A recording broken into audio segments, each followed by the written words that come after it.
কচ্ছপ আর আমি মিলে দৌড় প্রতিযোগিতা খেলবো। কচ্ছপ, তুই তো জিততে পারবি না রে। জিতবো তো আমি বাঁশি বাজিয়ে দিলাম, দেখি দুজনের মধ্যে কে জেতে। তখন ছেলেটি দৌড়ে যায়, কচ্ছপও দৌড়ে যায়। কিছু দূরে যেয়ে ছেলেটি হাসাহাসি শুরু করে দেয়, ওই শরীর নিয়ে তুই জিতবি, জিতবো তো আমি।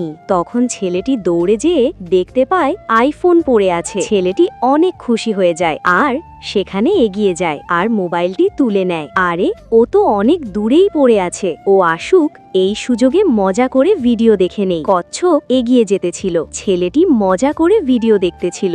কচ্ছপটি আস্তে আস্তে এগিয়ে যেতেছিল দাগের কাছে। তখন ছেলেটি খেয়াল করে কচ্ছপ পাই তো দাগের কাছে চলে গেছে। তখন ছেলেটি ফোনটা রেখে দৌড়ে যায়। আসলে বন্ধুরা, কে জিতবে? দাঁড়াও দেখিয়ে দিচ্ছি। সেইটি দেখার আগে ভিডিওতে লাইক করে দিয়ে চ্যানেলটাকে সাবস্ক্রাইব করো। লাস্টে কচ্ছপটাই জিতে গেল। ছেলেটি মাথায় হাত দিয়ে বসে পড়ল আর বলল, আমি কি বড় ভুলটা করে ফেললাম।